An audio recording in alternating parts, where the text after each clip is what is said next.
Hello there, Seun Salami once again. Thank you for joining me for today's video. Now today I want to talk about marriage and why is it that people change after they get married. Now I don't really know if I believe that people actually change after they get married. What I believe is this: people have a lot of things loaded up on the inside of them, and what marriage does is to expose those things. Marriage usually brings out the best or the worst in people. So whatever you have stored up inside you before you get into marriage will become exposed in marriage.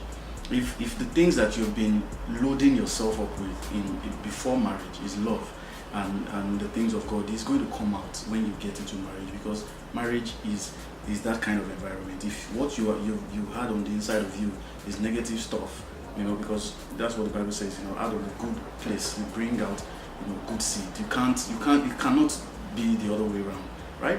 Because marriage is a pressure cooker. So it's just like when you take a piece of cloth and you put it in water. It's soaked, right? But you don't really know how much is in that piece of cloth, how much water you have in that piece of cloth until you squeeze it. So marriage squeezes people. That's what it does. So when people now begin to see certain behaviors that they themselves exhibit, they wonder, is this me? Like, have I always had this on the inside of me, or is it marriage that is causing this? So people don't want to admit that they've always had that. So what they conclude is it has to be this marriage. This marriage is changing me.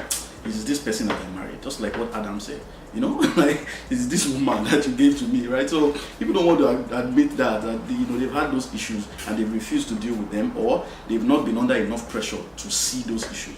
They've not been in that environment where there's been a lot of pressure on them and those things have come out and then they've had to deal with it.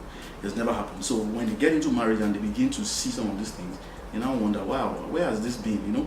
The one that is even very funny is the fact that most people don't even concentrate on their own issues that are showing up in marriage. They now focus on the ones that the spouse is exhibiting, right? And they say, wow, I never knew you were like this. You have changed. You have changed. But the real truth is that the person didn't really change.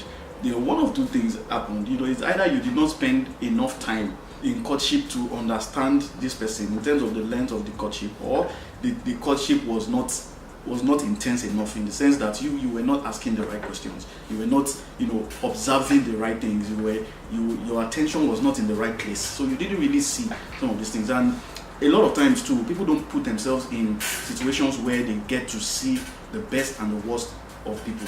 This is one thing I usually tell people who want to get married that I'm close to, that you need to see the good, the bad and the ugly of this person and know that you can handle it. Do you understand? You must be able to, you have to find ways to put the person in those environments. It cannot just be that every time you want to see each other is always in your house. There has to be a way that you arrange situations and circumstances that are unique and different in different ways, right? So that you can see this person relating with other people, you can see this person relating with his own parents, you can see him relating with his siblings, you can see a relationship with his friends, his colleagues at work, in church. You see different aspects of this person, and then you can see some behavioral traits coming out there. You can see some issues that ordinarily you will not know just by going on dates in nice restaurants and all of these things, but you can see those things in those kind of environments, and you can make up your mind, wow, if this person has this kind of anger issues, am I sure I can deal with this? If this person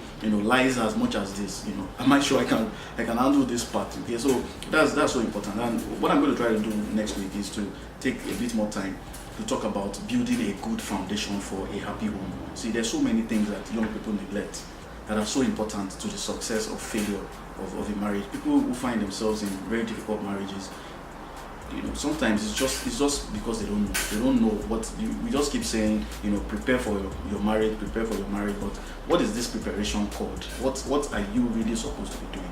And I'm going to do that. I'm going to talk about that next week by God's grace. Okay, thank you for watching this video. If you have any questions for me to answer here, I'll be glad to do that. I have quite a bit of questions over the next few weeks that I'm going to try to answer. You can send me that on Instagram or Facebook, and put the comments in the comment section below. I'll be able to answer your questions. Like the video if you do, and subscribe to the channel if you've not done so that you know when I have a new video out. I usually have new videos out on Fridays at 9 p.m. Pacific Standard Time here in Canada, and if you're in Nigeria, that is 5 a.m. on Saturday morning. I have new videos out at those times. I'll see you again next week. God bless you.